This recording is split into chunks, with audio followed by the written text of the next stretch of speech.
Gaius Julius Caesar Germanicus. The name echoed with power and prestige, a name that would be remembered throughout history for both its grandeur and its infamy. Born in 12 AD, he was destined for greatness as a member of the Julio-Claudian dynasty, a lineage that traced its roots back to the very foundation of the Roman Empire.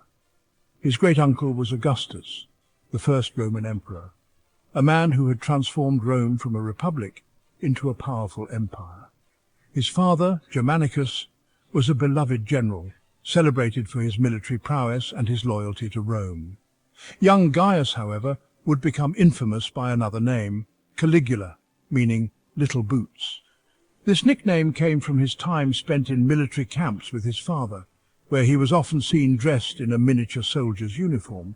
Dressed in a miniature soldier's uniform, he charmed the legions, earning their affection and admiration. But beneath the charming facade, some detected a disturbing precociousness, a hint of the darker personality traits that would later define his rule. Even as a child, Caligula displayed a fascination with cruelty and a chilling lack of empathy, traits that would only grow more pronounced with time. These early years shaped the man he would become, moulding his character and setting the stage for his future actions. Surrounded by power, he learned the intricacies of Roman politics and the seductive allure of absolute authority, understanding both its potential and its dangers. But he also witnessed the brutal consequences of defying the emperor, particularly under the rule of his tyrannical great-uncle Tiberius, whose reign was marked by fear and repression. This duality between charm and cruelty, ambition and paranoia, would define Caligula's tumultuous reign, a reign that would be remembered for its excesses and its horrors. As he grew older, Caligula's actions became increasingly erratic and unpredictable, reflecting the complex and often contradictory influences of his early life. The environment in which he was raised was one of privilege and power, but also one of constant intrigue and danger, shaping his worldview in profound ways.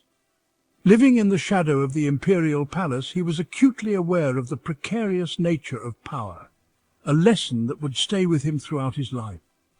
Caligula's early life was a complex tapestry of influences, each thread contributing to the man he would become, a ruler whose name would be synonymous with both grandeur and madness. Tiberius, Caligula's great-uncle, ascended to the throne after Augustus's death. His rise to power was not without controversy, as he was often seen as a reluctant ruler, thrust into the position by the machinations of his mother, Livia. Despite his initial hesitations, Tiberius soon embraced his role with a stern hand. His reign was marked by suspicion and brutality. Tiberius became increasingly paranoid, retreating to the island of Capri, where he ruled through fear and intimidation. His secret police rooted out dissent, and many senators and nobles found themselves imprisoned or executed on the slightest suspicion. The young Caligula lived under constant threat, navigating the treacherous waters of the imperial court with caution. He was acutely aware of the dangers that surrounded him, learning early on the importance of discretion and the art of survival in a world where alliances were fragile and betrayal was commonplace. His father, Germanicus, died under mysterious circumstances, rumoured to be poisoned on Tiberius's orders. Germanicus was a beloved figure, a celebrated general who had the loyalty of the legions and the love of the people. His untimely death cast a long shadow over Caligula's life, filling him with a deep-seated mistrust of those in power. Caligula became a pawn in the deadly game of succession. He was moved around the political chessboard by those who sought to use him for their own ends, never fully in control of his own destiny. The young prince was acutely aware of his precarious position, constantly under the watchful eyes of those who would see him fall. He was forced to witness the executions of his mother and brothers, accused of treason against Tiberius. These traumatic events left an indelible mark on Caligula, shaping his view of power and its ruthless nature. The loss of his family members was a stark reminder of the cost of ambition and the perilous nature of life in the imperial court. He learned to conceal his emotions, to present a mask of obedience while harbouring resentment and ambition.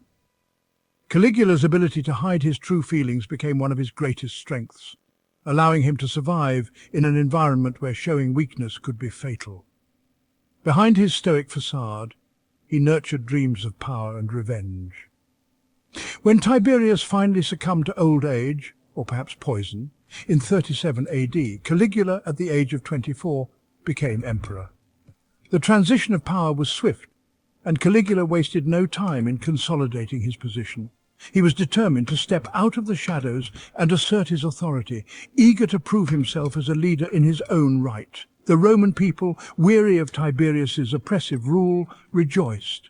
They saw in Caligula a beacon of hope, a young and charismatic leader who promised to restore the glory of Rome. The streets were filled with celebrations, and the citizens eagerly anticipated a new era of prosperity and peace. They saw Caligula as a fresh start, a return to the glory days of Augustus. The memory of Augustus's reign, marked by stability and expansion, was still vivid in the minds of the people. They believed that Caligula, as the great-grandson of Augustus, would bring back those golden days.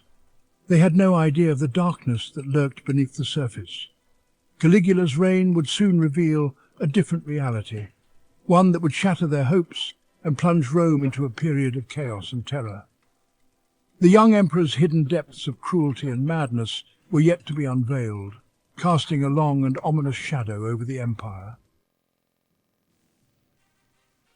Caligula's reign began with promise. The young emperor, full of energy and vision, was seen as a beacon of hope for the Roman Empire.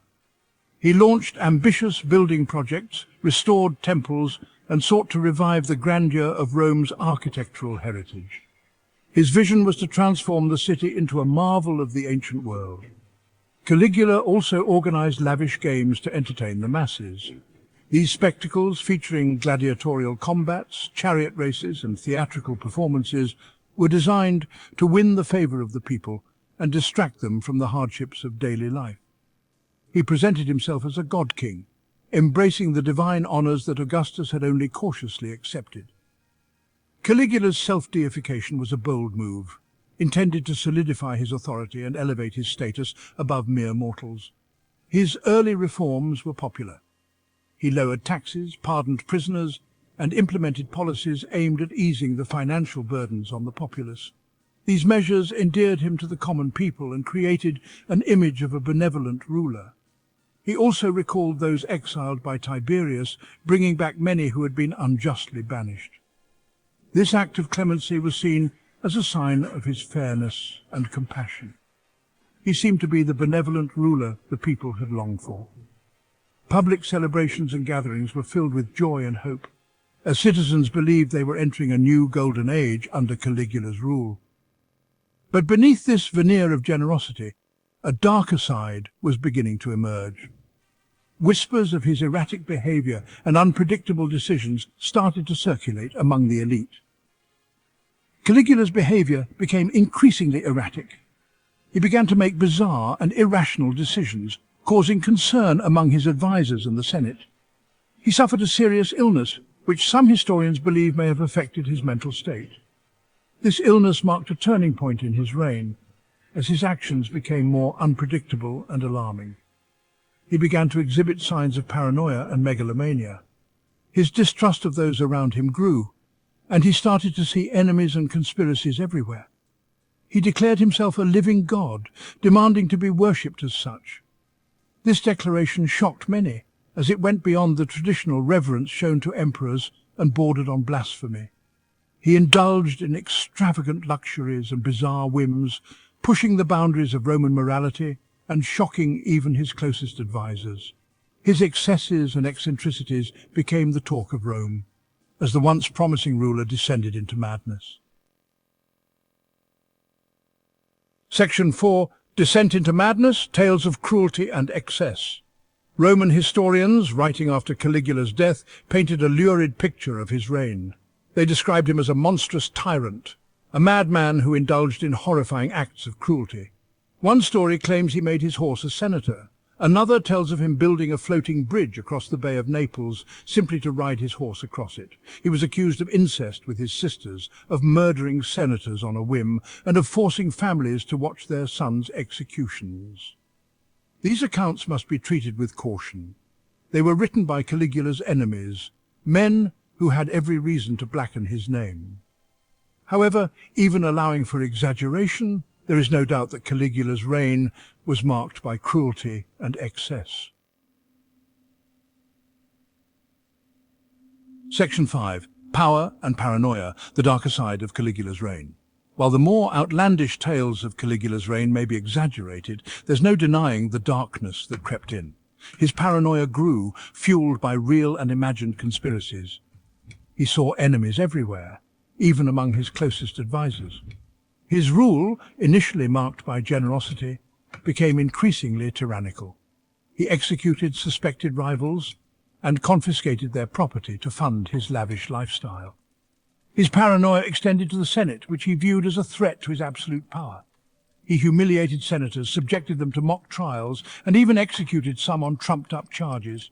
The once adoring populace began to fear their emperor. The god-king they had celebrated had become a tyrant. Caligula's reign of terror, however, would be short-lived.